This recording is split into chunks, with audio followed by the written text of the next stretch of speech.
नहीं, पहले तो वो तय कर लें, वो और उनके चिंटू तय कर लें, है ना। क्योंकि मैंने तो ना आज तक इस्तीफा दिया पार्टी से, ना मुझे किसी ने निकाला, और मैं तो यहाँ कार्यक्रम करने आया था। आपने बाइट में अचानक पूछ लिया तो मैंने एक बात कह दी कि पहले वो तय करें कि कांग्रेस या बीजेपी किसी की ओर से। भाई जो पार्टी मैंने बनाई, जिस संगठन का मैंने निर्माण किया, हम सब ने निर्माण किया, अगर वो किसी प्रदेश को देश से अलग करने की साजिश रचे, वो आदमी अगर निष्ठा का काम करे, और जो ये कह रहे हैं कि मैंने नहीं कहा था, मेरा पिछला वीडियो देखें, मैंने 3 साल पहले बात कही थी नहीं कही थी। उस समय मेरे गंभीर जो मतभेद हुए थे किस लिए हुए थे, पंजाब में मेरे खिलाफ दुष्प्रचार क्यों करवाया गया था, मुझे पंजाब क्यों नहीं भेजा गया था, जो कि मैंने गाना लिखा था उस टाइम, पंजाब में वायरल हुआ था। तो मेरा तो किसी राजनीति से कोई संबंध है नहीं, कोई मतलब नहीं है। कोई हारे जीते, भाजपा जीते, कांग्रेस जीते, अकाली जीते, आम आदमी पार्टी जीते, मेरा कोई मतलब नहीं है। बट हाँ, जो बात थी मेरे मुंह से निकली और वो सच है। और ये जो इस पार्टी से हैं, उस पार्टी से हैं, चिंटू जो बोल रहे हैं, भैया मैं किसी पार्टी नहीं, मैं तो अपनी ही पार्टी से हूँ जो मैंने बनाई है। उस घर पे कब्जा कुछ गलत लोगों ने कर लिया है तो उससे असर थोड़ी पड़ता है। वो उस आत्ममुग्ध इंसान के कुछ चिंटू बोल रहे हैं जो हमारे खून पसीने से बनी हुई सरकारों के बाद आए हैं, है ना, मलाई चाटने। उन चिंटुओं से कहना अपने आका को भेजो, अगर औकात है ना तो आए सामान लेके, मैं भी सामान लेके आता हूं। इस देश को पता चले कि तुम क्या कहते थे, क्या सुनते थे, तुम्हारे मैसेज क्या है, तुमने बोला क्या है, पता तो चले इस देश को। आ जाए एक दिन, किसी भी जगह पे आ जाए, आपके उस पे आ जाए, किसी चैनल पे आ जाए, किसी चौराहे पे आ जाए, दुनिया को बुलाते हैं और चैनल्स को धमकी देते हैं कि दिखाएंगे नहीं। ये क्योंकि मैं आपके सामने बता रहा हूं, मैं 2 चैनलों का गवाह हूं, जिन चैनल के 2 पत्रकारों ने बड़े बड़े इंटरव्यू लिए थे दिल्ली चुनाव से पहले।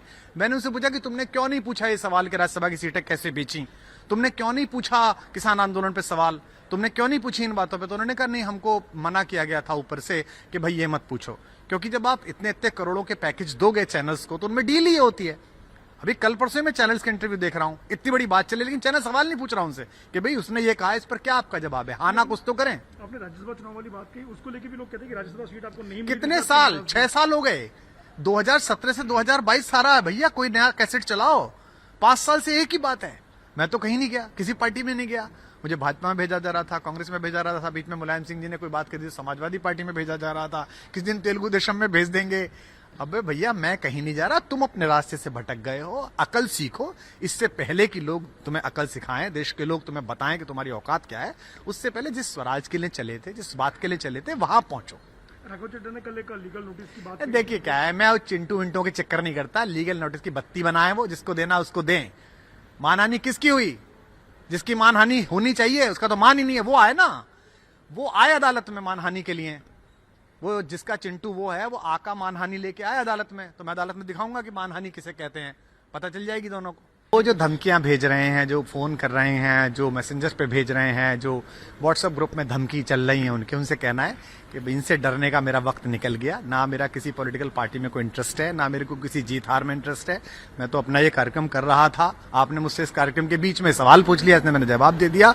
मैं उनकी धमकी से डरने वाला नहीं, और ऐसे लोगों की धमकी से क्या डरना जो लोगों पे आरोप लगा के बाद में माफी मांग लेते हो। मजीठिया से लेके स्वर्गीय श्री अरुण जेटली तक, जिन जिनके फर्जी कागज हमारे सामने लहराए थे उसने कि भाई इस पे बोल, इस पे बोल, इस पे बोल, आगे जा, हम बोल गए मूर्खों की तरह, और बाद में चुपके से भाई साहब मैं माफी मांगता हूँ, माफी मांगता हूँ। ऐसे आदमी का क्या भरोसा करना। लेकिन ये भी बात की पंजाब चुनाव के दरमियान ही आपने, अरे भैया आप पंजाब चुनाव के दरमियान यहाँ पे आए थे, मैं क्या करूं, सोनसोर भारत पंजाब चुनाव के दौरान चल रहा था। मैंने आपसे कही थी कि आप पंजाब चुनाव में मुझसे पूछो, आपने मुझसे पूछा कि उसने ऐसा कहा है कि हिंदू डरे हुए फला हुए हैं, तो मेरे अंदर जो जो था, जो मुझे पता था वो निकल गया। यही मेरी क्वालिटी है कि मैं बोलता हूं तो निकल जाता है। और उससे, उसके चिंटुओं से ये कहना है कि आका की थोड़ी बहुत इज्जत बचानी है ना, तो मुझसे ज्यादा मत भिड़ो, वरना मैं सारी बता दूंगा क्या क्या है। अभी कुछ सांपों के इलाज कुछ विशेष सपेरों पर होते हैं। ये दुर्भाग्यशाली है कि भारत की राजनीतिक पार्टियों के पास वो कौशल नहीं है कि वो ऐसे सपेरों को पिटारे में बंद कर सकें। मैं इसके लिए क्षमा चाहता हूं कि ये जो बेवकूफी हुई है इसमें हमारे हाथ थे, तो हम ही बंद कर देंगे किसी न किसी। देखिए वो तो जो मैनिफेस्टो था शुरू में वो सारा बदला है, वो वीडियो पब्लिक डोमेन में है कि हम ये करेंगे, हम आरक्षण हटा देंगे, हम जो है जो वो होंगी क्या कहते हैं क्रीमी लेयर्स होंगी उनको नहीं देंगे, एक बार जिसको मिल गया दोबारा नहीं देंगे। खुद कहा है, उसके वीडियोस हैं। पहली बार इसी ने रखवाया था। मैंने कहा भाई हमारी कौन सी केंद्र में सरकार बनने जा रही है जो हम आरक्षण पे कॉल लें, जो हम इन चीजों पर कॉल लें। नहीं नहीं नहीं, इससे रखो, इससे रखो। इससे क्या है कि यूथ मोटिवेट होगा और यूथ हमारे बारे में अच्छा अच्छा लिखेगा। जो आदमी इस तरह की बातें करता हूं तो मेरी कोई विशेष टिप्पणी इस पर नहीं है। मेरा इतना ही कहना है कि मेरा कोई राजनीतिक मोटिव नहीं है, मेरा कोई राजनीतिक उद्देश्य नहीं है। मैं तो एक कार्यक्रम कर रहा था, आप आए, आपने मुझसे पूछा और मैंने आपको 3 बार मना भी किया कि भाई मैं ये एक भक्ति का, अध्यात्म का, राष्ट्रवाद का, एक राष्ट्रीय गीतों का कार्यक्रम कर रहा हूं।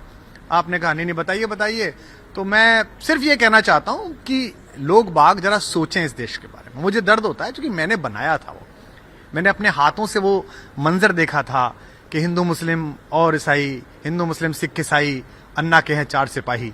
और आज जब ये कहा जाता है कि दलित उप मुख्यमंत्री बनेगा, हिंदू डरा हुआ है, सिख डर जाए, कैसी बात कर रहे हो यार? पूछ लो ना उससे, कोई है, मैं PSC member, national spoke person, कोई लेटर इश्यू करा, कभी कोई ट्वीट करा हो कि ने निकाल दिया है, कभी कुछ हुआ हो, मैंने कोई कागज भेजा हो? जो खुद को स्वराज के बड़े मसीहा समझते तो इनसे स्टैंड तो पूछो कि वो हैं कहाँ। तो आप कहना चाहते हैं कि आप आज भी आम आदमी पार्टी में हैं टेक्निकली? भाई साहब, अगर मुझे ना निकाला गया है ना मैंने इस्तीफा दिया, वो चूंकि जेब की है पार्टी, तू ये बनेगा, तू ये बनेगा, तू चला जा, तू आ जा। जो दूसरों को लोकतंत्र सिखाते हैं उनका लोकतंत्र कैसा है मैं बता दूं अभी। और अभी तो मैं पंजाब वालों को और बात कहना चाहता हूं, वो ये गलतफहमी पाल देंगे जो थोड़ा बहुत बीमा वो देने वाले हैं, कहीं भी दिल्ली में कोई देने वाला है, वो जो नंबर 2, नंबर 3, नंबर 4 है ना, जो सुबह दोपहर शाम लगे रहते हैं वंदना में, उनको भी कुछ नहीं मिलने वाला। रिश्तेदार आने वाले हैं, पारिवारिक रिश्तेदार आने वाले हैं कब्जा करने के लिए, वहीं पहुंचेगी पार्टी। इन आपके बयान से कांग्रेस और भाजपा को फायदा होगा, एक बात तो तय अरे है। भाई, किसको काकालियों क्यों नहीं होगा? आप कम मानते हो उनको काकालियों को? किसको होगा किसको नहीं, मैंने इसलिए बोला ही नहीं। मेरे को तो एक दर्द था कि यार ये हिंदू सिख हद हो गई भाई। दरबार साहब और दुर्गाना मंदिर दोनों जगह सिर झुकाने वाले लोग हमने कभी नहीं सोचा कि पहले दरबार साहब में सिर झुका लिया तो बाद में दुर्गाना मंदिर जा रहे हैं, पहले दुर्गाना चले गए तो बाद में दरबार साहब जा रहे हैं। हमारे लिए मालिक के दोनों दरबार एक जैसे, और वहां ये बातें मैं सुनूं तो ये तो दुख देने वाली बातें। कष्ट हुआ तो मैंने बोल दिया। अब इसका जो राजनीतिक अर्थ निकले, जो इसकी पॉलिटिकल गेन माइलेज जिसको जो मिलती हो ना मिलती हो, मैं नहीं जानता, ना मैं इस जीत हार में पड़ा हुआ कि कौन जीते कौन हारे। एक गलत बात थी, मैंने बोल दी, और चिंटुओं से फिर कह रहा हूं कि आका को बचाने के चक्कर में बकवास मत करो, ज्यादा बोल दूंगा तो दिक्कत में आ जाओ।